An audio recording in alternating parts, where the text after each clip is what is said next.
translation. I've prepared a peach.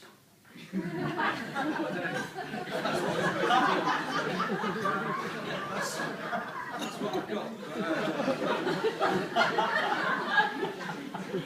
We'll see how we go. Ladies and gentlemen, as Chris has said, my name's Sam. For those who don't know me, I've known Chris for 7 or 8 years since we met at university. Ever since a pretty messy initiation with the OTC, like John was talking about. We've had some epic adventures together, running away from police, barroom brawls, and women all around the world. I say that many of my formative years have been spent in Chris's company, so if anything that I say tonight offends you, you can pretty much blame a lot of it on him. Before I start, I think I've got to echo what Chris said a bit on the bridesmaids. I think that they looked amazing today. I think they did a brilliant job. Only rightly outshone by Laura, of course. I think I can speak for all the gentlemen in the room tonight by saying that today's a very sad day as another single lady goes off the market. I think I'll probably speak for all the ladies in the room today by saying that it's probably going to go by that much of a ripple. So, I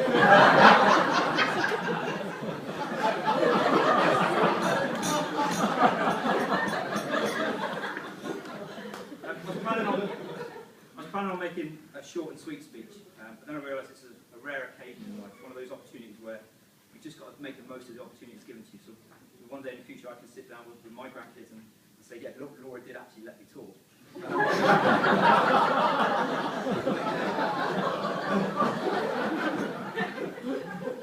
When Chris initially asked me the best man, I was made up, but it didn't take long for that sort of feeling of well-being to just dissolve into outright fear. As I remember the last time I stood up in front of a group of people and was found guilty and fined £200. So I'm hoping a little bit more forgiving than that. So I'm very proud to be the best man. I was in a similar position myself not too long ago, and I understand how much of a big decision it is. You've got to pick someone that's trustworthy, and organised and reliable. Clearly doesn't have many friends. It's picked me. But I actually went one step further, and I picked a best man that wasn't married, because I knew that he'd have to sort of worry about what would happen to him in the future if he stitched me up. And Chris has sort of made that a little of an oversight on that part, so hang on to this. This is going to be good. I think before I get into the meat, I probably need to gauge the audience and find out sort of where my boundaries lie. So we'll start with an easy one. I thought the service was outstanding. I thought it was really emotional. Even the cake was in tears. Okay. We can go the other way. I mean, as best man, it's up to me to give Chris the most uncomfortable 15 minutes of his life. I think for Laura's most uncomfortable 15 minutes, and Chris will sort that out later on. Right, I'm getting a measure of you now. Following on from John's speech, has been playing on my mind quite heavily. I knew he'd pull a cracker out of the bag, but then also knew that I could follow on from Chris, so didn't really have too much to worry about that. Unlike many best man speeches, I'm not going to make this just a diatribe of sexual innuendo. I've promised Laura and Chris that if there's anything risque in it, I'll just whip it out straight away.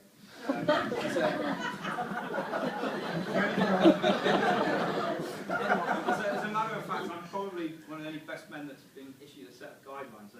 Laura sent me a letter not too long ago, pretty much saying what I couldn't say. So I'll just read straight out to you. I was very pleased when Chris asked me to be the best man at our wedding. I instantly knew he'd made the right choice. I've known you for some time now, and I can't think of anybody more charismatic, intelligent, better looking, or downright sexy. This goes on a bit, we'll skip this. And you to fulfil our crucial role on our big day. As we get closer to the wedding, most tasks have been taken care of, but there are 2 areas that cause me a little concern: your speech and your conduct.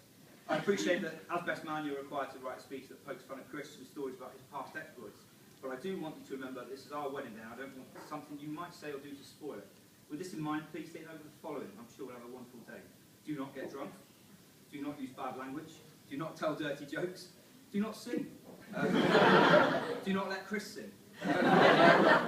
Don't mention Chris's little problem.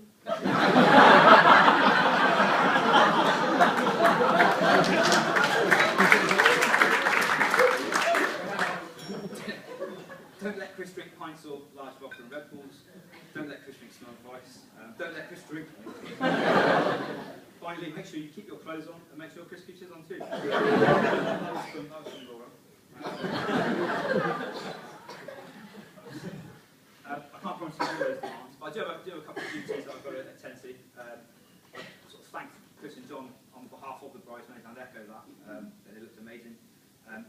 did really well despite the sort of inevitable healthy rivalries that will occur before we went into the church. I was over here having a bit of a heated argument about who was going to be the first person to dance with the best man. You know, it's pretty understandable. And so I got a bit closer and said, no, you, I'm not doing it, yours.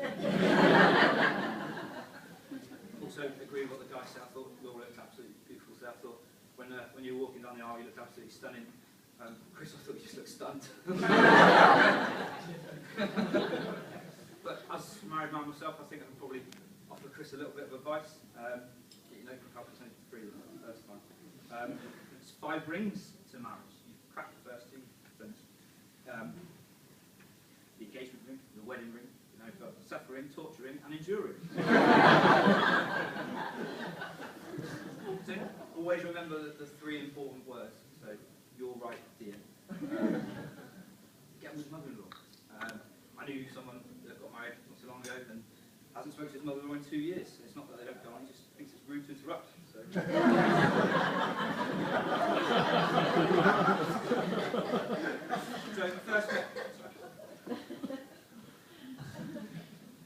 I first met Chris at university, where a sort of mutual love of gambling and alcoholism brought us together. How we got to university is beyond, I don't know, probably against the best efforts of some of the gentlemen sat in this room as well. But some of my fondest memories were our time at 18 Gwyn Road, which was the 7-bedroom palace that we destroyed during our tenure. I feel sorry for the landlord, Gary. You didn't invite him, did you? I think I still owe him for the gas bill. The house was literally a health hazard. But it was home for 2 years and with some amazing times. And if you get time in the bar, just ask Andy about the time he had when he broke the shower hanging from the light bulb. A couple of points stick out in my mind. We camouflaged the front of our house with a bit of camouflage netting designed for a tank, much to the annoyance of the neighbour next door that wasn't a student. Didn't find it funny. The landlord was having the house repainted, so had scaffolding up all 3 stories of the house. And we had a barbecue party on the scaffolding, which in retrospect it seems a bit crazy. But probably the best ones are Chris's epic tussle with Roland. Before Laura's family get involved, he's not got a violent backstory. Roland was the house rat. It wasn't a pet. We didn't get a lot of saying. He lived in the kitchen, and he was quite big. I mean, how big was it? Like, it wasn't that big. Chris tends to exaggerate the size.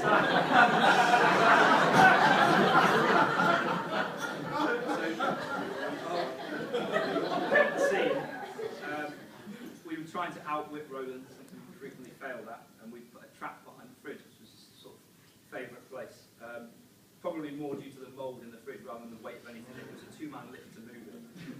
I sort of picked the lean edge, and Chris had to get in around the back to get to the wall. And on 1, 2, 3, lifted it up, but there was, I'll say a yell, but it was more like a yelp as Chris just dropped the fridge and run into the living room. I'm not much braver, I followed him straight away. It was Chris's explanation that Roland was behind the fridge and growled at him.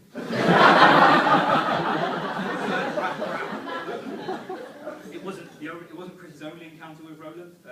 Eventually we relented and called in the professionals. The council sent a man around with some industrial strength poison. And needed a little bit for it. Apparently it was enough to kill a horse. I don't know if he worked for Tesco's or the burgers thing. He set up a little trap under the sink with a big box of poison next to it to fill it up. And Chris came in the middle of my trunk, as he used to do. I can't vouch for this bit, but apparently Chris wandered into the kitchen and Roland was sat with his back up against the sink and had emptied the little bowl of poison, decided that wasn't enough, and then eaten all of it out of the box. And said to Chris, "This is really spicy, can you give me some water?" I wanted to put some stories in about me and Chris's time at university, like actually going into it, but even being on the same course, I can't remember a time when we both went in. I think Chris is clever. Never heard anyone question his intelligence. I've never heard anyone mention it. But, we had a mutual love of playing poker at Swansea. They took us around many reputable and less reputable establishments around the area. It was an education in itself. Playing cards in some of the working men's clubs in South Wales, you had to sort of learn quite quick. One sticks out for me when we were in a pub called The Office, and it can only be described as Hell's Angels really living in there. And we were sat in there and they threw someone out quite violently, and we then decided to play cards with them, and Chris won. And so we exited it pretty fast. It wasn't the first time that cars managed to get us into trouble. There was one time when Christina invited us to an event out in the valleys where they were trying to raise money. It was all very friendly, but the event was a poker night. When we went along, sort of very interested. We got there and no one knew how to play, and it just became worse and worse as the evening went on. It was just these two English blokes that turned up out of nowhere and were fleecing all the locals at poker. So Chris won a flat screen telly out of it, and no one knew who we were. A few of us just driving away as fast as Christina sat would take us. Not all our habits were destructive. As John mentioned, we're in the OTC, sort of like the TA for university. I think with plenty of time we're baiting the Irish Sergeant Major, we can understand him, or teasing the training major's dog, but probably the best ones, it's kind of like the institutional bullying of younger members. I'm sure it's not specific to the army. I'm sure mechanics or bricklayers have sent juniors out to get sky hooks or tartan paint or long weights, but you know, it's that sort of thing. One of the favourites was giving one of them a letter and a hammer and telling them to go and take it to the sergeant major. Inside the letter it said, "Give me your wallet or I'm going to hit you with this hammer." But a time when we were in Sennybridge, I think it was Welsh for hell. Me and Chris had dug a trench and we were cold and wet and sat there miserable, and I think Owen was the other side in a different trench, and we were sending some of the more junior members back and forth with ridiculous requests, and Owen sent one guy across effectively telling him that we needed to get the chemical substance that powers the night sight, but all me and Chris sat in the darkness. This guy said, "Lads, got a dick tonight or what?" So, probably you'll want to hear about the stag do. Due to a few court orders and some ongoing investigations, I can't really say too much, but probably I wouldn't anyway, to sort of what goes on to statements. Or unlike some of the people that have added a lot of people on Facebook, that's not how it goes.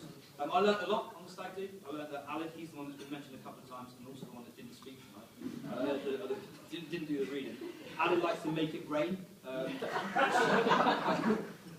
learned that when someone goes missing, this particular group of friends, someone missing overnight, they'd rather go to breakfast than go out and start looking for people, even though it's minus 12 degrees overnight. But probably the most important one I learned was Poles really don't like cross-dressing. Chris went out in a wedding dress and just attracted some really, really unfriendly looks. Probably more important is I learned that Chris has actually got a cracking set of mates that are willing to drop everything, pretty much the drop of a hat, and go fly somewhere. We didn't know where we were going, and we still went there. I don't know if that's a bit soft, so I'll finish it off as well with I learned that Polish waitresses are really, really friendly until you run out of money, and then it's up to the best man to try and bail you out between a waitress, a manager, and two Albanian bouncers. But that's probably one for later on. I think we've been through a lot together, me and Chris. Happy that none of them turned up tonight.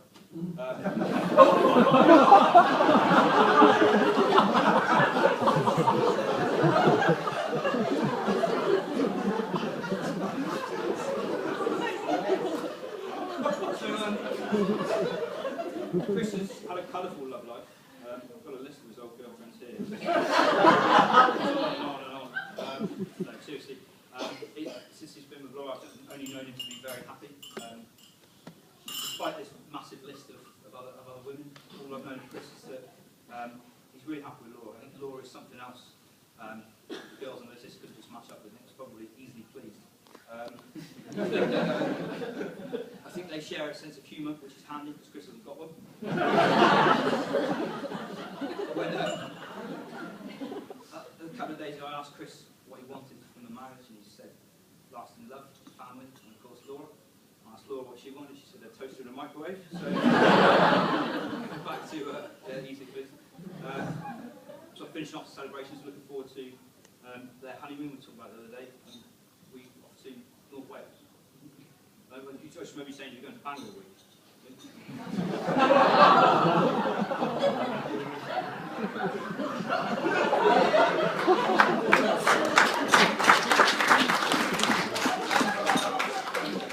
Being best man can be daunting and scary, but I'm honoured to have done it for Chris. Proud to have been asked. I wish him all the luck and happiness, and I'm sure my sentiments only really touch the surface of how people feel in here. It's been a wonderful day, and there's still loads more to come. last 7 months. But that's how long we've been planning the speech and probably how long it feels I've been delivering it as well. Probably typical blokes who don't really talk enough about feelings and stuff like that. But I'd just like to say thanks for asking me to be the best man. You were really good friend to me, and I probably don't say that enough. Always relying on you for sort of help or just general whinging at you. But specifically, I never really told you before I went away last time. It was a bit of a tough time. I didn't really want to go. I was a bit worried. I know Christina was in bits, but the time I spent with you was just the golf and the barbecue and drinking. It really helped. It took the memories with me when I was out there and helped through some of the rougher times. So Laura, I can easily see why you married him. He's a really loyal and thoughtful bloke. I know he's going to be a great husband for you. Chris has been a changed man since he's met Laura. He's got a smile on his face. I know that they both have. I hope they keep it for the rest of their lives. So, to that end, ladies and gentlemen, if I can just ask you to please raise your glasses and join me in wishing all the love and happiness you could possibly have. So, ladies and gentlemen, the bride and groom.